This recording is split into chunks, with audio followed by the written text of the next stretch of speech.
নমস্কার, এই মুহূর্তের বিশেষ গুরুত্বপূর্ণ খবর দেখতে থাকুন মেঘবালিকা নিউজ। কলকাতা চলচ্চিত্র উৎসবের জাঁকজমককে ভিন্ন মাত্রা নিয়ে গিয়ে তিনি টেলি সম্মান বা বঙ্গ সম্মান প্রদানও তার মস্তিষ্ক প্রসূত। সিনেমা জগতের লোকজনকে প্রতিনিধি করে লোকসভা বা বিধানসভায় পাঠানোর বিষয়ে সম্ভবত রেকর্ড গড়ে ফেলেছিলেন তিনি। তিনি মুখ্যমন্ত্রী মমতা বন্দ্যোপাধ্যায় ও অধুনা টলিউডের বড় অংশের সঙ্গে দূরত্ব রচনা করছেন।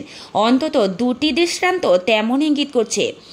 এক, শুক্রবার আলিপুরের সৌজন্য গৃহে আসন্ন বিশ্ববঙ্গ বাণিজ্য সম্মেলনের প্রস্তুতি বৈঠকে আমন্ত্রিতদের তালিকা, এবং দ্বিতীয়ত কলকাতা আন্তর্জাতিক চলচ্চিত্র উৎসবের উদ্বোধনী অনুষ্ঠান নেতাজি ইন্ডোর থেকে ধনধান্য প্রেক্ষাগৃহে স্থানান্তরের সিদ্ধান্ত। কেন এমন সিদ্ধান্ত? পোশাকি কারণ, খুব জাঁকজমক না করে ছোট করে অনুষ্ঠান করা।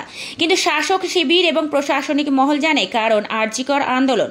তৃণমূলের এক প্রভাবশালী এবং মুখ্যমন্ত্রীর আস্থাভাজন নেতার কটাক্ষ, আরও কালো পোশাক পরে রাস্তায় নামো। কটাক্ষের লক্ষ্য খুব স্পষ্ট। আরজিকর কাণ্ডের পরে নাগরিক আন্দোলনে সামিল হয়েছিলেন টলিউডের অনেকে। কেউ কেউ সরাসরি নাগরিক মিছিলে না হেঁটে পৃথকভাবেও মিছিল করেছিলেন, বিচার চেয়ে স্লোগান দিয়েছিলেন। এমনকি শাসক দল তথা সরকার এবং কলকাতা পুলিশের ভূমিকার কড়া সমালোচনাও করতে পিছপা হননি।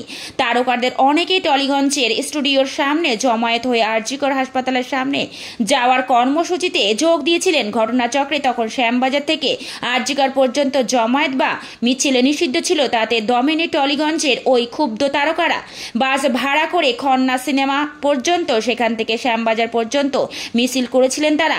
সেই মিছিলে যেমন ছিলেন পরমব্রত চট্টোপাধ্যায়, শ্রাবন্তী চট্টোপাধ্যায়, অঙ্কুশ হাজরা, আবির চট্টোপাধ্যায়, কৌশিক গঙ্গোপাধ্যায়রা, তেমনই ছিলেন তৃণমূল বিধায়ক তথা পরিচালক রাজ চক্রবর্তী। তবে রাজকে তারপর থেকে আর মিছিলে দেখা যায়নি। ছিলেন রাজের স্ত্রী অভিনেত্রী শুভশ্রী গঙ্গোপাধ্যায়। প্রতিবাদ প্রদর্শনের অনেকাংশেই পরনে ছিল কালো পোশাক। আবার স্বস্তিকা মুখোপাধ্যায়, দেবলীনা দত্ত, সোহিনী সরকার, সুদীপ্তা চক্রবর্তী, বিদিতা চক্রবর্তীদের মতো অভিনেত্রীরা নাগরিক মিছিলে পা মেলানোর পাশাপাশি ধর্মতলায় রাতভর অবস্থান করেছিলেন। অনেকে রাস্তায় না নামলেও সমাজ মাধ্যমে সরব হয়েছিল, যেখানে সরকারের কঠোর সমালোচনা ধ্বনিত হয়েছিল। যেমন সেন্ট জেভিয়ার্সের প্রাক্তনীদের ডাকা মিছিলে দক্ষিণ কলকাতায় পা মিলিয়েছিলেন প্রসেনজিৎ চট্টোপাধ্যায়, পাওলি দাম, অরিন্দম শীল, টোটা রায় চৌধুরীরা। সেই বিচার চাওয়ার আবহে টালিগঞ্জের সিনেমা পাড়ায় মন্ত্রী অরূপ বিশ্বাসের ভাই সৌরভ বিশ্বাসকে এবং তার নেতৃত্বাধীন চলচ্চিত্র ফেডারেশনকে নিয়ে সরব হয়েছিলেন এই বিক্ষুব্ধ পরিচালকেরা, যারা একই সঙ্গে অভিনেতাও বটে। দুপক্ষের টান পড়েন কম হয়নি। যা শুরু হয়েছিল আরজিকর কাণ্ডের আগে এক পরিচালককে নিয়ে, কিন্তু আরজিকরের ঘটনার পর সেই বিষয়ের সঙ্গে সামগ্রিকভাবে সৌরভ তথা ফেডারেশনের দাদাগিরির বিষয়টি নিয়েও সরব হতে থাকেন অনেকে। তখনই অনেকে বলেছিলেন পরিচালকদের একটি অংশ অভিষেক বন্দ্যোপাধ্যায় শরণাপন্ন হয়েছিলেন স্বরূপের বিরুদ্ধে লড়তে নেমে সাহায্য চেয়ে, যদিও আনুষ্ঠানিকভাবে এর কোনো সমর্থন মেলেনি। আরজিকর কাণ্ড নিয়ে আন্দোলনের সময় থেকেই নবান্নের সঙ্গে টালিগঞ্জের একটি অংশের দূরত্ব বাড়তে থাকে। কারণ হিসাবে তৃণমূলের এক নেতা কড়া মন্তব্য করেছেন, এরা শুধু নিজেদের দিকটাই দেখে। এক ধাপ এগিয়ে তার পর্যবেক্ষণ, সরকারকে শুধু মনে পড়ে বিভিন্ন ধরনের সহায়তা নেবার সময়। যদিও সরকার থেকে সুযোগ সুবিধা না নেওয়ার উদাহরণও কম নয়। টালিগঞ্জের অনেক শিল্পী আছেন যারা সরকারের ঘনিষ্ঠ নন বা সরকারি অনুষ্ঠানে কোনো ভূমিকা পালন করেন না। ঘটনাচক্রে আরজিকরের আন্দোলন চলাকালীন কয়েকজন শিল্পী রাজ্যের সরকারি পুরস্কার এবং খেতাবও ফিরিয়ে দিয়েছিলেন, কিন্তু তারা পরিচিত তৃণমূল তথা বর্তমান সরকারের বিরোধী। এই আবহে শুক্রবার বিশ্ববঙ্গ বাণিজ্য সম্মেলনের প্রস্তুতি বৈঠক উপলক্ষে আলিপুরে সৌজন্য গৃহে একটি বৈঠক ডেকেছে রাজ্য সরকার। সেখানে উপস্থিত থাকবেন আমন্ত্রিতদের তালিকায় টালিগঞ্জের শিল্পীদের বাড়াবাড়ি নেই। তবে সূত্রের খবর, অভিনেতা দেবকে আমন্ত্রণ জানানো হয়েছে। তিনি অবশ্য তৃণমূলের সাংসদ। প্রশাসনিক স্তরের একটি সূত্রের খবর, প্রথমে যখন অনুষ্ঠানটির পরিকল্পনা করা হয় তখন ঠিক হয়েছিল বিশ্ববঙ্গ বাণিজ্য সম্মেলনের প্রস্তুতি বৈঠকের পাশাপাশি বাৎসরিক বিজয়া সম্মেলনীয় করা হবে। দ্বিতীয় অনুষ্ঠানটিতে বরাবরই টলিউড এবং টলিউডের কলাকুশলীদের বড় অংশ আমন্ত্রিত থাকেন। পরে ঠিক হয় আমন্ত্রিতদের তালিকা সীমিত রাখা হবে। একই মডেলে রাখা হয়েছে আসন্ন কলকাতা চলচ্চিত্র উৎসবের উদ্বোধনী অনুষ্ঠানের ক্ষেত্রেও। চলচ্চিত্র উৎসবের উদ্বোধনী অনুষ্ঠানকে মমতায় প্রথম নন্দনের ঘেরাটোপ থেকে বাইরে এনে নেতাজি ইন্ডোর স্টেডিয়ামে শুরু করেছিলেন। এবার সেই অনুষ্ঠান করা হবে আলিপুরের স্বনামধন্য প্রেক্ষাগৃহে। সেখানে স্থান সংকুলান কম, ফলে গণহারে আমন্ত্রণও জানানো হবে না, বেছে বেছে আমন্ত্রণ পত্র পাঠানো হবে। সূত্রের খবর, সেখানেও কাটছাট হবে টলিউডের অতিথি তালিকায়।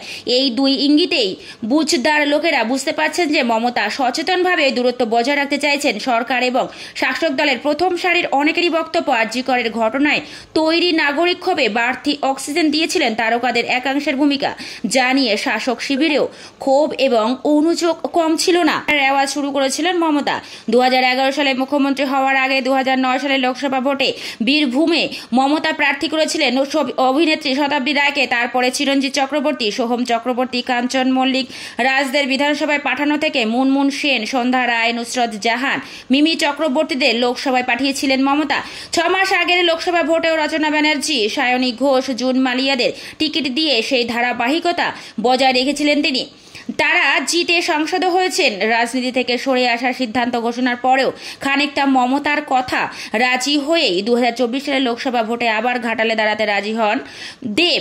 সাধারণভাবে শিল্পীদের জনপ্রতিনিধি করার তুলনায় নিরাপদ, প্রথমেতে তাদের নিজস্ব জনপ্রতিক্রিয়া ভোটের ময়দানে ব্যবহার করা, দ্বিতীয়ত তারকাদের প্রার্থী থেকে বিভিন্ন কেন্দ্রের প্রার্থী নিয়ে দলের অন্দরের লড়াইকে থামিয়ে দেওয়া, তৃতীয়ত তারকারা সরাসরি রাজনীতির লোক না হওয়ায় কোনো দলীয় সংগঠিত জড়ান না, দলের অন্দরের ক্ষমতা সমান্তরাল ভারকেন্দ্র তৈরি হয় না, চতুর্থত তারকারা ভোটের রাজনীতিতে এসে আর্থিক দুর্নীতিতে জড়িয়ে পড়েছেন এমন উদাহরণ বিশেষ পাওয়া যায় না। এই সমস্ত দিক বিবেচনা করে শিল্পীদের রাজনীতিতে নিয়ে আসে প্রথাসিদ্ধ রাজনৈতিক দলগুলি। কিন্তু পাশাপাশি দলের অন্দরে ক্ষোভও তৈরি হয় জনপ্রতিনিধি হিসাবে তাদের কার্যকলাপ নিয়ে। সংসদ এবং বিধানসভায় তাদের হাজিরা অনিয়মিত থাকে, ব্যতিক্রম থাকলেও অনেকে নির্বাচনী কেন্দ্রে তাদের নিরবচ্ছিন্ন মনোযোগ থেকে বঞ্চিত থাকে, যে কারণে অনেকেই তাদের ফুলদানি বলে অভিহিত করে থাকেন। অর্থাৎ তারা কেবল শোভাবর্ধন করতে পারেন, কাজের কাজ কিছুই নয়। শুক্রবারের সৌজন্য বৈঠক এবং চলচ্চিত্র উৎসবের উদ্বোধনী অনুষ্ঠানের দিক তাকিয়ে রয়েছেন তৃণমূলের একটা বড় অংশ। তাদেরই একজনের কথায়, দিদির মনে এখন একটাই রিংটোন বাজছে, বন্ধু তোমার পথের সাথীকে চিনে নিও। সেই মতোই সাথী চেনার প্রক্রিয়া চলছে।